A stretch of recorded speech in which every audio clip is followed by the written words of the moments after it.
Hello மக்களே, welcome to RJ Tamil audio novels. நான் தான் உங்கள் ஆர்ஜே. என்னுடைய கதைகளை கேட்டு மகிழ என்னுடைய சேனலை சப்ஸ்கிரைப் செய்து கொள்ளுங்கள். இப்போ வாங்க கதைக்குள்ள போகலாம். கதையின் பெயர் அவன் அதிகாரம். அத்தியாயம் 94. யாழினி அபிமன்யுவை திட்டியவாறு தன் செல்போனை பார்த்து கொண்டு நின்றிருக்க அவளின் கண்களை இரு கைகள் மூடியது. அவனின் ஸ்பரிசத்திலேயே யார் என்று கண்டு கொண்ட யாழினி பட்டென்று அவன் கைகளில் அடித்தாள். அபிமன்யு, ராட்சசி, இப்போ எதுக்குடி கையில் அடிச்ச? சட்டென்று சுதாரித்த யாழினி இன்று தனக்கு பிறந்த நாள் என்று அவனுக்கு தெரிகிறதா என்று பார்ப்பதற்காக, ஒண்ணுமில்ல, சும்மாதான் விளையாட்டுக்காக அப்படி பண்ண என்று கூறி சமாளித்தாள். அபிமன்யு, இன்னைக்கு என்ன ஸ்பெஷல் என்று அவளிடமே கேட்க அபிமன்யுவின் கேள்வியில் யாழினிக்கு புஸ் என்று ஆகிவிட்டது. அப்படியென்றால் இன்று தனக்கு பிறந்த நாள் என்று இவனுக்கு தெரியாதா என்று சிந்தித்தபடி நின்றிருக்க அபிமன்யு தன் கபோர்டை திறந்து அதில் எதையோ தேடியபடி, என்ன, நான் கேட்டதுக்கு பதில் சொல்லாமல் அப்படி என்ன மேடம் யோசிச்சுக்கிட்டு இருக்கீங்க? இன்னைக்கு என்ன ஸ்பெஷல்? உங்க வீட்டில் இருந்து எல்லாம் வந்திருக்காங்க, நீ தான் வர சொன்னியா? அபிமன்யுவின் பேச்சில் யாழினிக்கு பெரும் கோபம் எழுந்தது. அப்படியென்றால் இன்று தன் பிறந்த நாள் என்று இவனுக்கு தெரியவில்லை. மனைவியின் பிறந்த நாளை கூட தெரிந்து கொள்ள முடியவில்லை. இதில் இவர் என்னை காதலித்து திருமணம் செய்து கொண்டாராம் என்று மனதிற்குள்ளேயே அபிமன்யுவை வறுத்து எடுத்து கொண்டிருந்தாள். அபிமன்யு தேடியது அவன் கைக்கு கிடைக்க கபோர்டை மூடிவிட்டு திரும்பினான். அங்கே சீரியஸான முகத்தோடு எதையோ சிந்தித்து கொண்டு நின்றிருக்கும் யாழினியின் தலையில் தட்டியவன், என்ன, கேட்டதுக்கு பதில் சொல்லாம எங்கேயோ வேடிக்கை பார்த்துக்கிட்டு நிக்கிற? என்னாச்சு உனக்கு இன்னைக்கு? யாழினி கோபமாக, ஒண்ணுமில்ல, நான் வெளியில் போறேன் என்று வெளியே செல்ல முயன்றவளை அபிமன்யு செல்ல விடாமல் வழியை மறித்தபடி நிற்க, அபிமன்யு, என்ன அவசரம்? பொறுமையா போகலாமே, உனக்காக நான் ஒரு சர்ப்ரைஸ் வச்சிருக்கேன். அபிமன்யு சர்ப்ரைஸ் என்றதுமே யாழினிக்கு முகம் பிரகாசமாக, தன் பிறந்த நாளுக்காக தான் இவன் ஏதோ சர்ப்ரைஸ் செய்ய போகிறான் என்ற எதிர்பார்ப்போடு, நிஜமாவா சொல்றீங்க? என்ன சர்ப்ரைஸ்? அப்போ உங்களுக்கு தெரியுமா? அபிமன்யு, ஓ, தெரியுமே என்றான் தன் தோள்களை குலுக்கியபடி. யாழினி, அப்புறம் ஏன் இவ்வளவு நேரம் தெரியாத மாதிரியே நடந்துகிட்டு இருந்தீங்க? நான் கூட உங்களுக்கு தெரியாதோன்னு நினைச்சு உங்க மேல ரொம்ப கோபப்பட்டுட்டேன். அபிமன்யு, எனக்கு அன்னைக்கே தெரியும், நீ என்கிட்ட இருந்து மறைக்கும் பொழுதே நான் பார்த்துட்டேன். அபிமன்யு கூறியதை கேட்டவளுக்கு ஒன்றும் புரியவில்லை. இவன் எதை பற்றி கூறுகிறான்? நான் என்ன மறைத்தேன் என்று அபிமன்யுவை புரியாத பார்வை பார்க்க, எதை பத்தி சொல்றேன்னு உனக்கு தெரியலையா? இதை பத்தி தான் என்று தன் கையில் ஒரு அட்டையை தூக்கி காட்டினான். அதை பார்த்த யாழினிக்கு தூக்கி வாரி போட்டது. எப்படி இவர்கிட்ட போச்சுன்னு தெரியலையே, இத்தனை நாள் மறைத்துதானே வச்சிருந்தேன் என்று பதட்டமாக இதயம் வேகமாக துடிக்க தொடங்கியது. அபிமன்யு, என்ன ஷாக்கிங்கா இருக்கா? இது என்கிட்ட எப்படி வந்துச்சுன்னு தெரியலையா? யாழினி, அது நான் சும்மா என்று இழுக்க, அபிமன்யு, அன்னைக்கு நான் ரூமுக்குள்ள வரும்பொழுது நீ என்கிட்ட இருந்து எதையோ மறைச்சியே, எனக்கு அப்போவே என்னமோ நீ எனக்கு தெரியாமல் திருட்டு வேலை செய்யறேன்னு தோணுச்சு. அது என்னன்னு கண்டுபிடிக்கணும்னு தான் அதை அன்னைக்கு நீ எங்க வச்சேன்னு உனக்கே தெரியாமல் உன்னை ஃபாலோ பண்ணி தெரிஞ்சுக்கிட்டேன். ஆனா எனக்கு தெரியும் என்று உனக்கு தெரியாத மாதிரி நடந்துக்கிட்டேன். அப்புறம் நீ ரூம்ல இல்லாத நேரமா பார்த்து நீ வச்சிருந்த இடத்துலயே போய் நான் இதை எடுத்துட்டு வந்துட்டேன், அவ்வளவுதான் என்று இலகுவாக கூறி முடிக்க யாழினிக்கு எப்படி செயலாற்றுவது என்று தெரியவில்லை. ஒரு புறம் நாணமும் கூச்சமும் போட்டியிட ஏன் என்றே தெரியாமல் இதயம் வேகமாக துடிக்க தொடங்கியது. ஐயோ, யாருக்கும் தெரியாமல் வச்சிருக்கோம்னு இவ்வளவு நாளா நினைச்சுக்கிட்டு இருந்தோம், இனிமே எப்படி இவரை ஃபேஸ் பண்றது என்று எண்ணியவள் அபிமன்யுவை பார்க்காமல் கீழே குனிந்தபடி, சரி, எனக்கு வேலை இருக்கு, நான் கீழே போறேன் என்று மெதுவான குரலில் கூறிவிட்டு வெளியேற முற்பட அவளின் கையை பிடித்து தடுத்தவன், பதில் சொல்லாமல் போனா எப்படி? யாழினிக்கு அங்கு நிற்கவே முடியவில்லை. பெரும் அவஸ்தையாக இருந்தது. அதுவும் அபிமன்யுவின் பார்வை வேறு அவளை துளைத்து எடுத்தது. எப்படியாவது அங்கிருந்து சென்றால் போதும் என்பது போல் துடித்து கொண்டே நின்றிருந்தாள். கால்கள் தரையில் நில்லாமல் நடனமாடத் தொடங்கியது. கைகள் அதன் போக்கில் அபிமன்யுவிடமிருந்து விடுபட முயற்சி செய்து கொண்டிருந்தது. எதுக்காக நீ இப்படி செஞ்சேன்னு சொன்னாதான் உன்னை நான் இங்கிருந்து போக விடுவேன் என்றான் தன் பிடியிலேயே நின்றபடி. யாழினி என்ன கூறுவது? அன்று கல்லூரியிலிருந்து வீடு திரும்பியதும் ஷைலஜாவின் திருமண பத்திரிகைகள் அடிக்கப்பட்டு வந்திருந்தது.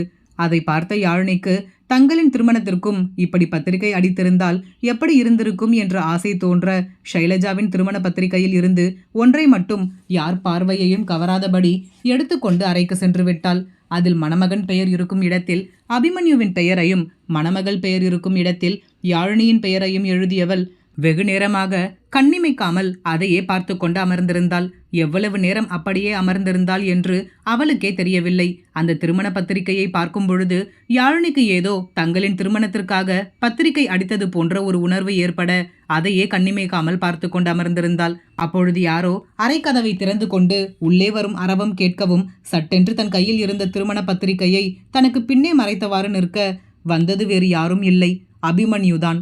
அபிமன்யு யாழினி நெளிந்து கொண்டு நிற்பதை பார்த்தவனுக்கு எதுவோ சரியில்லை என்று தோன்ற யாழினியையே நோட்டம் விட்டபடி நின்றிருந்தான். யாழினி, என்ன அப்படி பார்க்குறீங்க என்று தட்டு தடுமாறியபடி கூற அபிமன்யுவிற்கு தெளிவாக புரிந்துவிட்டது. இவள் எதையோ தன்னிடமிருந்து மறைக்க பார்க்கிறாள் என்று. அபிமன்யு அவளை கண்களால் ஸ்கேன் செய்தபடி, ஒண்ணுமில்லையே, சும்மாதான். என்ன ஒரு மாதிரி நிற்கிற? யாழினி, அத்தை கூப்பிட்டாங்க, அதான் போகலாம்னு என்று இழுத்தாள். அபிமன்யு சந்தேக பார்வையோடு சரிப்போ என்று கூறிவிட்டு கபோர்டை திறந்து தன் மாற்று உடையை எடுக்க சென்றான். யாழினி என்ன செய்வது, எப்படி இதை மறைப்பது என்று தெரியாமல் பரிதவித்தபடி அப்படியே நின்றிருக்க மீண்டும் திரும்பி யாழினியை பார்த்தவன், என்ன கீழே போகலையா என்றான் கேள்வியாக. யாழினி, போகணும், நீங்க போய் ஃப்ரெஷ் ஆயிட்டு வாங்க. யாழினியின் நடவடிக்கை அபிமன்யுவிற்கு சந்தேகத்தை தூண்ட அவளையே கண்காணித்தபடி தன் உடைமைகளை எடுத்துக்கொண்டு குளியலறைக்குள் புகுந்து கொண்டான். அபிமன்யு குளியலறைக்குள் சென்று விட்டான் என்று எண்ணிய யாழினி, ஐயோ, இதை இப்போ எங்க வைக்கிறதுன்னு தெரியலையே, நல்ல வேலை அவர் கவனிக்கல, பார்த்திருந்தா என்ன பண்றது, ஒரு நிமிஷம் மூச்சே நின்ன மாதிரி ஆயிடுச்சு என்று படபடப்பாக தனக்குத்தானே பேசிக்கொண்டிருந்தாள். இப்போ இதை எங்க வைக்கிறது, அவர் கண்ணில் படாமல் மறைக்கணுமே என்று ஒவ்வொரு இடமாக வைத்து பார்த்தவள் கடைசியாக கபோர்டில் தன் உடைகளுக்கு அடியே வைத்தாள். இங்க தான் அவர் பார்க்க மாட்டார், வேற எங்க வச்சாலும் நாம தான் மாட்டுவோம், நம்மோட ட்ரெஸ்ஸில் எடுக்க அவருக்கு என்ன இருக்கு, இங்க வச்சாதான் சேஃபா இருக்கும் என்று ஒன்றுக்கு இருமுறை சரிபார்த்து விட்டு திரும்ப அபிமன்யு குளியல் அறையில் இருந்து வெளியேறியவன் சரியாக யாழினி மறைத்து வைத்ததை பார்த்து விட்டான். அபிமன்யுவை பார்த்த யாழினி, அத்தை கூப்பிடுற மாதிரி இருக்கு, நான் போய் என்னன்னு கேட்டுட்டு வந்துடுறேன் என்று விட்டு தப்பித்தால் போதும் என்று ஓடிவிட்டாள். யாழினி சென்ற பிறகு அவள் வைத்த இடத்தில் இருந்து அதை எடுத்து பார்த்தவனுக்கு ஒரு நிமிடம் மகிழ்வதா இல்லை வருந்துவதா என்றே தெரியவில்லை. ஒரு புறம் இவர்கள் இருவரின் பெயரையும் மணமகன் மணமகள் இடத்தில் யாழினியின் கையெழுத்தால் எழுதப்பட்டிருப்பதை பார்க்கும் பொழுது பெரும் மகிழ்ச்சியாக இருந்தது. மறுபுறம் வருத்தமாகவும் இருந்தது. யாழினியை எப்படியாவது கரம் பிடிக்க வேண்டும் என்று எண்ணியவன் தங்களின் திருமணத்தில் அனைத்து முடிவுகளையும் தானே எடுத்துவிட்டான். இதில் அவளுக்கும் சில விருப்பு வெறுப்புகள் இருக்கும் என்பதை அறிய தவறிவிட்டான்.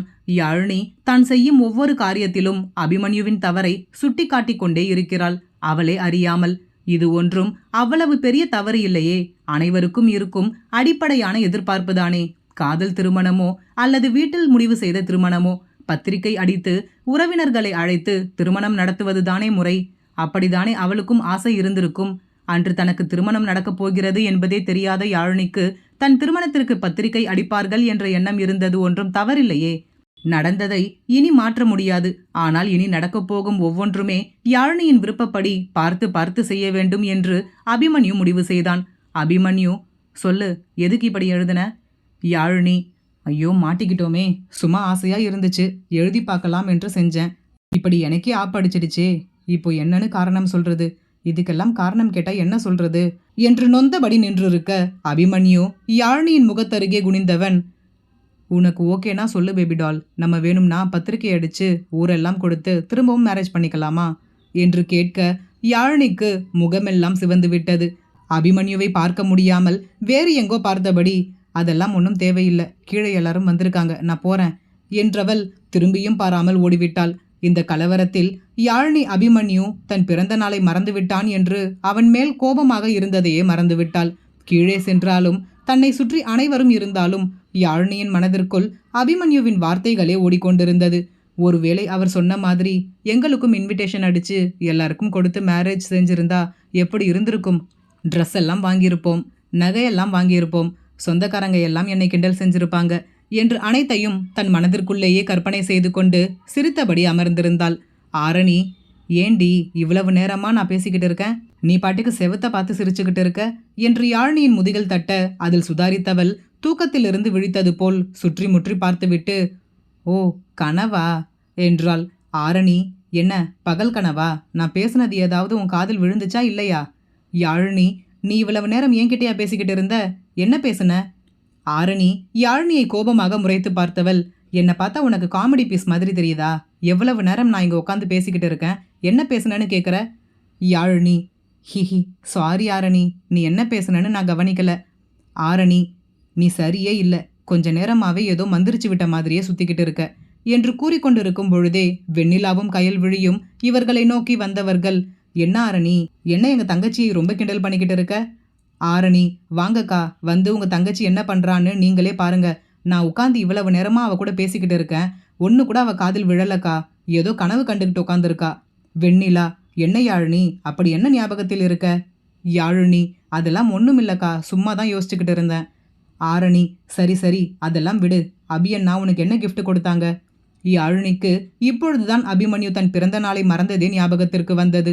யாழினி தன் தலையில் கையை வைத்தவாறு, அச்சோ, அவர்கிட்ட மாட்டிக்கிட்டதில் இதை மறந்துட்டேனே என்று சத்தமாக கூற, வெண்ணிலா, என்ன மாட்டிக்கிட்ட என்றாள் சந்தேகமாக. யாழினி சிரித்து சமாளித்தபடி, ஒண்ணுமில்லக்கா, சும்மா சொன்னேன். கயல்விழி, இல்லையே, உன்னுடைய நடவடிக்கையே சரியில்லையே, என்ன செய்து மாட்டென என்று விடாமல் மூவரும் யாழினியை துருவி துருவி கேள்வி கேட்க வேறு வழியின்றி யாழினி மொத்தத்தையும் கூறி முடித்தாள். யாழினியுடன் அபிமன்யு ஆடும் கண்ணாமூச்சி ஆட்டம் எப்படி முடிவுக்கு வரும்? இனி வரும் அத்தியாயங்களில் பார்ப்போம். இந்த கதை பிடித்திருந்தால் மறக்காம லைக் பண்ணிட்டு அப்படியே சப்ஸ்கிரைப் பண்ணிடுங்க ஃப்ரெண்ட்ஸ். மீண்டும் அடுத்த அத்தியாயத்தில் சந்திப்போம். நன்றி.